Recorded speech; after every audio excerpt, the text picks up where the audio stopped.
तो शुरुआत में हम बहुत सारी नन्स को देखते हैं जो दरअसल वॉरियर नन्स हैं, यानी वो सिस्टर्स भी हैं और योद्धा भी, जो किसी खास चीज की शैतान से हिफाजत कर रही है, उससे लड़ने के लिए तैयार है। क्योंकि अगर शैतान हमारी दुनिया में आ गया और उसने वो चीज हासिल कर ली तो वो दुनिया को बर्बाद कर देगा। तो इसीलिए सारे वॉरियर नन्स दुनिया को बचाने के लिए शैतान और हमारे बीच ढाल बनकर खड़ी है। अब ये सारी वॉरियर नन्स भाग रही थी, मगर इनकी एक नन जो काफी बहादुर थी अचानक गिर जाती है क्योंकि वो काफी जख्मी हो गई थी। इसलिए वो लोग उसे फौरन चर्च में लाते हैं और उसके जिस्म से एक डिवाइस को बाहर निकालते हैं जो बहुत ही पावरफुल ताकतवर थी, क्योंकि जिसमें लगाने से वो इंसान दीवार की आर पार भी जा सकता है, एक जगह से गायब होकर दूसरी जगह आ भी सकता है और अपने सामने वाले इंसान को चुटकी भर में बर्बाद भी कर सकता है। पर ये डिवाइस सिर्फ उस इंसान उस नन को ही लगाई जाती है जो इसके काबिल होती है, यानी जो इसकी ताकत का सही इस्तेमाल करे। अभी उस नन के जिस्म से डिवाइस को निकाल ही देती है क्योंकि उसकी हालत काफी खराब थी। वो काफी जख्मी होने की वजह से जल्द मरने वाली थी, पर उन्हें इस डिवाइस को बचाना है क्योंकि यही वो चीज है जिसे शैतान से बचाते आ रही है। वो लोग फिर डिवाइस को छुपाने के लिए एक लड़की की लाश में डाल देते हैं और हैरत जैसी डिवाइस उसके जिस्म में जाती है वो हिलने लगती है। अगले ही पल दोबारा से जिंदा हो गई थी। इस लड़की का नाम एवा था जो ऑर्फनेज में रहती थी, यानी अनाथ आश्रम में, जहाँ ऐसे बच्चों को रखा जाता है जिनका दुनिया में कोई नहीं होता, क्योंकि उसके माँ बाप की मौत हो गई थी। मगर जब वो 19 साल की हुई तो उसका वहाँ से जाने का टाइम आ गया, पर वहाँ की एक सिस्टर ने उसे जाने नहीं दिया, बल्कि एक इंजेक्शन लगाकर उसे जान से मार दिया था। वो जब ऑर्फनेज में थी तो चल नहीं सकती थी, पर अब डिवाइस उसके जिस्म में आने से वो चल भी पा रही थी, जिस वजह से वो काफी खुश थी। पर क्योंकि चर्च में खतरनाक लड़ाई चल रही थी इसीलिए वो यहाँ के माहौल से बाहर निकलती है। बाहर आने पर उसकी मुलाकात एक चोर से होती है जो एवा को अपने साथियों से मिलवाता है, जो मिलकर छोटी मोटी चोरियां किया करती थी। यहाँ एवा को ख्याल आता है कि उस सिस्टर ने मुझे मारने की कोशिश की थी, जो हरकत वो और किसी बच्चे के साथ भी कर सकती है। इसीलिए वो बाकी बच्चों को बचाने के लिए दोबारा से ऑर्फनेज में जाती है। सिस्टर उस वक्त एक बच्चे को भी वो इंजेक्शन लगाकर मारने वाली थी, पर ठीक वक्त पर एवा वहाँ आकर उसे बचाने के लिए सिस्टर से लड़ने लगती है। अब इससे पहले कि सिस्टर उसे पलट कर मारती, वो गला घोट कर सिस्टर को जान से ही मार डालती। अब चर्च के फादर को एवा के बारे में पता चल गया था, इसीलिए वो अपने वॉरियर नन्स की आर्मी इन्हीं सभी सिस्टर्स को भेजती है एवा से वो डिवाइस वापस लेने के लिए। पर इन सिस्टर्स में से जो लिलिथ थी उसका इरादा ये था कि वो डिवाइस निकालकर अब मुझे दे दी जाए क्योंकि मैं उसके काबिल हूँ। पर फादर कहते हैं कि नहीं, तुम्हें वो डिवाइस हम नहीं दे सकते, उसे हमें छुपाना है क्योंकि वो डिवाइस हमारे अलावा वो डीमन भी लेना चाहता है जो बहुत ही खतरनाक है और उससे लड़ना आसान नहीं है। फिर वो डीमन एवा के पास पहुँच ही जाता है उस डिवाइस को हासिल करने के लिए और उस पर हमला कर देता है। एवा से उस डिवाइस को लेकर वो सीधा हेल यानी जहन्नम में जाएगा। उससे डीमन को ताकतें मिलेंगी और वो फिर कुछ भी कर सकेगा। इसके बाद हम एक बायोटेक इन टेक्नोलॉजी कंपनी को देखते हैं जिन्हें जमीन पर एक जगह एक काफी अनोखा मेटल मिलता है जो बहुत ही कम पाया जाता है, पर ये सिस्टर्स को भी और डीमन को भी दोनों को ही नुकसान पहुंचा सकता है। फिर वो लोग उसे अपनी कंपनी में लाकर उसकी मदद से एक पोर्टल एक रास्ता बनाते हैं जिससे दूसरी दुनिया में वो जा सकते थे। ये रास्ता उन्होंने बना तो लिया था पर अभी वो दूसरी दुनिया में नहीं जा सकते थे क्योंकि एनर्जी उनके पास अभी भी कम थी जो उन्हें उस डिवाइस से मिल सकती थी। तो ये भी अब उस डिवाइस को हासिल करना चाहते थे। अब हम इस कंपनी की हेड जो एक डॉक्टर थी उसे और उसके साथी को देखते हैं, जिन दोनों के लिए ही ये मैटर बहुत खास था, सबसे ज्यादा डॉक्टर के लिए, क्योंकि वो ये सब अपने बेटे के लिए कर रही थी क्योंकि उसके बेटे को एक खतरनाक खून की बीमारी है। ये बीमारी उसे इसलिए हुई क्योंकि वो ऐसे पैदा नहीं हुआ बल्कि डॉक्टर ने उसे साइंस टेक्नोलॉजी की मदद से पैदा किया है और अब वो उसे ठीक करना चाहती है, जिसके लिए उसने दूसरी दुनिया का दरवाजा बनाया। उसका मानना है कि अगर मैं अपने बेटे को वहाँ भेज दूँ तो वो बिल्कुल ठीक हो जाएगा। वजह ये है कि वो दुनिया ही ऐसी है जो हर बीमारी का इलाज है और वहाँ कोई भी नहीं मरता।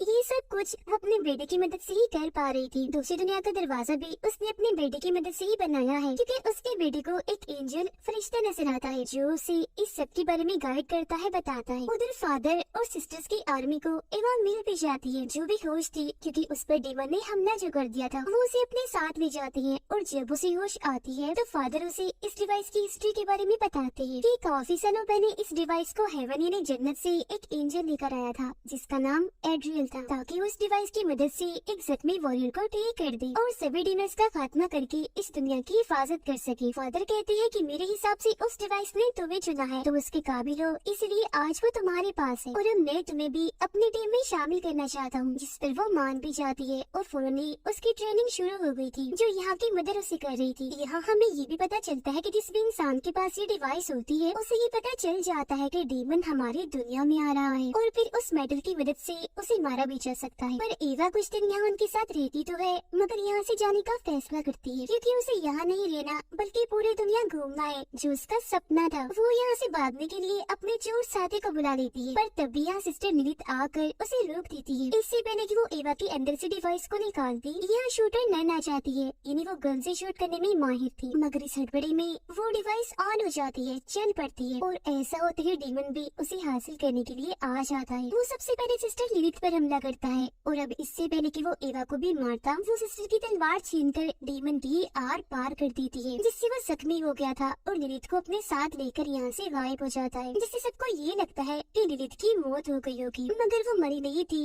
अभी जिंदा थी। वापस वो जैसी तैसी चर्च आ तो गई थी लेकिन अब उसके अंदर एक अलग ही तरह की ताकत आ गई थी जिससे वो खुद भी अनजान थी। साथ ही एवा भी सही सलामत वापस आ गई थी जिसे सिस्टर एक खुफिया कमरे में लेकर जाती है जहाँ अलग अलग मेडल्स और एक डायरी थी जिसे सालों से वॉरियर नर्स लिखती आ रही थी। इस डायरी से एवा को पता चलता है कि उस एंजल यानी एड्रियल की मौत हो गई थी क्योंकि उसने अपनी ये डिवाइस वॉरियर नर्स को दे दी थी। उसे दफनाने के बाद जो भी एड्रियल की कब्र के पास जाकर बैठता था उसकी हर तकलीफ हर बीमारी ठीक हो जाया करती थी। जिसके बाद सभी वॉरियर्स ने ये फैसला किया कि वो एड्रियल की लाश को एक जगह पर छुपाकर आसपास मोटी दीवार बना देंगे ताकि उसकी शक्तियाँ और किसी को ना मिल सके। इसीलिए हमने उसकी लाश को एक चर्च में कब्र बनाकर रख दिया ताकि उसकी शक्तियाँ वहाँ रहने वाले लोगों के काम आ सके। तो अब हमें एड्रियल के जिस्म का हिस्सा चाहिए, फिर चाहे वो हड्डियाँ ही क्यों ना हो, क्योंकि वो मिलने के बाद हम उन्हें खत्म कर देंगे और फिर डीमन भी यहाँ नहीं आ पाएगा क्योंकि हमारा मानना है कि उसकी शक्तियों की वजह से ही डीमन हमारी इस दुनिया में आ रहा है, वो भी एक पोर्टल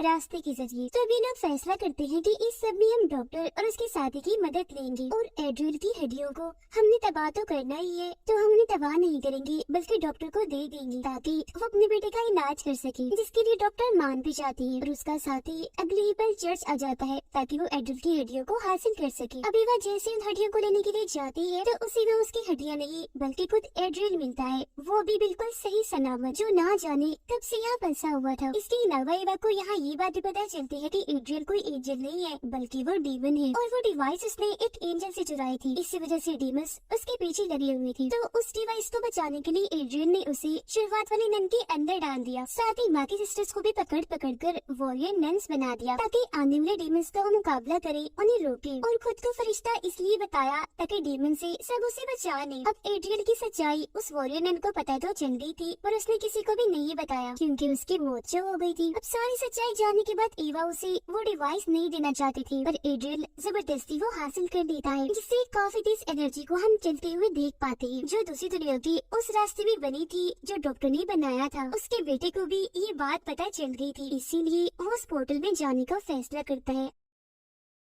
अब वो तो चला जाता है पर उसकी मॉम नहीं जा पाती क्योंकि उन्हें उनका साथी रोक लेता है। तब तक वो रास्ता भी बंद हो गया था। अब बाकी वॉरियर नन्स और फादर भी एवा को बचाने के लिए यहाँ आ गई थी क्योंकि इन सब ने भी उस एनर्जी को महसूस कर लिया था और आखिरकार उसे बचाकर वो बाहर ले आती है। फिर जब एवा उन्हें एड्रियल की सच्चाई बताती है तो वो यकीन तो कर लेती है, साथ ही ये बात भी सामने आती है कि इतनी वक्त से और कोई नहीं बल्कि फादर ही एड्रियल को जगाने की कोशिश कर रही थी, जो सुनकर सारी सिस्टर्स को काफी गुस्सा आता है। और अब क्योंकि एड्रियल जाग गया था तो वो अपने डीमन आर्मी को कंट्रोल में करके सिस्टर्स पर हमला करवा देता है जिससे एक सिस्टर वहाँ से गायब हो गई थी। इसके बाद हम 2 महीने बाद का वक्त देखते हैं जहाँ एड्रियल के हमले के बाद एवा दूसरे शहर में आकर छुपी होती है, वो भी उसी सिस्टर के साथ जो गायब हो गई थी और अब ये दोनों एक ही बार में काम कर रही थी। एवा ने यहाँ काफी लोगों से दोस्ती भी कर ली थी और सबसे ज्यादा जिससे उसकी बनती थी वो एक लड़का था जो उसे अपने ग्रुप में शामिल होने का कहता है, जिस ग्रुप का काम ये था कि वो एड्रियल को रोकेंगे, उसका मुकाबला करेंगे और दुनिया की हिफाजत करेंगे। ये जानते ही एवा टाइम बर्बाद बात ना करते हुए फौरन उसके ग्रुप में शामिल हो जाती है। पर सिस्टर जो एवा की दोस्त थी जिसके साथ वो रह रही थी उसे कुछ भी ठीक नहीं लगता, इसीलिए वो एवा को इन चीजों से दूर रहने के लिए कहती है और ये भी कि तुम्हें अपनी शक्तियाँ ताकतें एड्रिल के खिलाफ इस्तेमाल करनी है, तो इनकी हिफाजत करो। इसके बाद बताया जाता है कि उन सारे वॉरियर नन्स को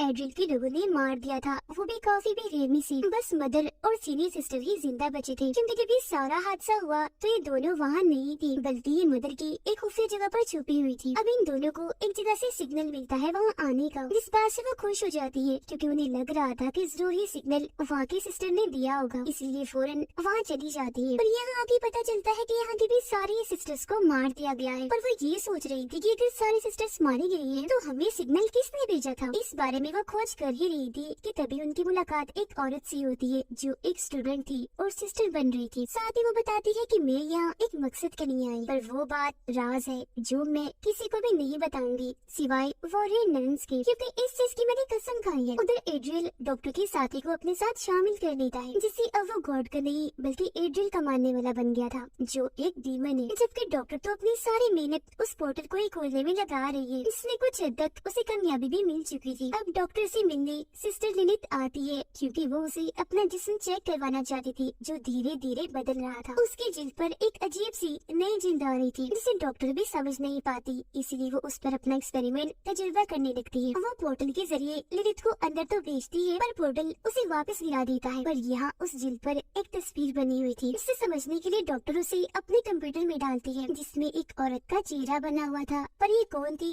डॉक्टर नहीं समझ पाती। अब लिलित को लगने लगता है कि ये डॉक्टर मेरी मदद नहीं कर पाएगी, तो अब मदद के लिए वो जाती है एड्रियल के पास, जो उसकी मदद तो नहीं करता पर उसे अपने कंट्रोल में कर लेता है ताकि लिलित मेरी तरफ ही रहे। जो चीज काम कर भी जाती है क्योंकि लिलित उसकी तरफ हो गई थी। इसके अलावा वो उसे काफी सारी शक्ति भी देता है जिसकी मदद से अब वो सारे डीमंस को देख पा रही थी। अब हम जानते हैं कि डॉक्टर का साथी एड्रियल के साथ मिल गया है जो उस पर इतना भरोसा करती थी, पर उसने इस भरोसे का फायदा उठाकर एड्रियल की मदद की, उसे एक बिल्डिंग और बहुत सारे हथियार बना कर दिए ताकि उस बिल्डिंग में उन हथियारों की मदद से एड्रियल अपनी शक्तियाँ दिखा सके और उसे पसंद करके लोग उसके साथ ही मिलते जाएं ताकि उसकी काफी बड़ी आर्मी बन जाए। और अगर किसी ने उसकी बात ना मानी तो वो उन्हें यहाँ सजा भी देगा। अब दूसरी तरफ शक्तियों को इस्तेमाल करके एवा भी कोशिश कर रही थी कि वो एड्रियल की किसी भी प्लान को कामयाब ना होने दे। यहाँ ये भी बताया जाता है कि एवा का वो दोस्त जो उससे बाद में मिला था वो और कोई नहीं बल्कि डॉक्टर का बेटा था जो उसका बड़े वाला रूप था। फादर भी जाग गया है दोबारा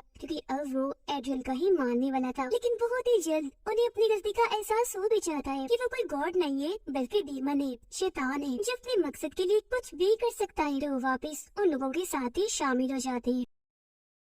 यहाँ एवा एक खास किस्म की चीज के जरिए दूसरी दुनिया में जाती है ताकि वहाँ से एड्रियल की कोई बड़ी कमजोरी ला सके जिसमें वो कामयाब भी हो जाती है। ये वहाँ पहुँचकर उस कमजोरी के जरिए एड्रियल को हरा देती है काफी बुरी तरह से। उसका काफी बहादुरी से दोनों सामना किया था, पर इस लड़ाई में बहुत सारे लोग जख्मी हो गए थे और 2 लोग मारे भी गए थे, जिनमें एक सिस्टर थी और एक एवा का दोस्त डॉक्टर का बेटा था। उनके अलावा एड्रियल से लड़ते लड़ते एवा खुद भी काफी जख्मी हो गई थी जो अपने सिस्टर दोस्त की गोद में थी, वो मरने वाली थी। तब उसकी हालत देखकर लिलित कहती है कि हमें इसे दूसरी दुनिया में भेज देना चाहिए, वहाँ ये ठीक हो जाएगी। अब ये फैसला उसकी सिस्टर दोस्त के लिए था तो काफी मुश्किल, पर एवा को बचाने के लिए वो उसे दूसरी दुनिया में भेज देती है। अब ये लोग जंग जीत तो गए थे पर अभी इन्हें एड्रियल का खात्मा भी करना था, जिस बारे में वो स्टूडेंट वो लड़की इन्हें सब बताती है कि एड्रियल का खात्मा कैसे किया जा सकता है। जो बात वो राज थी जिस बारे में वो कह रही थी कि मैं सिर्फ इसे वॉरियर नन्स को ही बताऊंगी जिसकी मैंने कसम खाई थी, और वो बात वो राज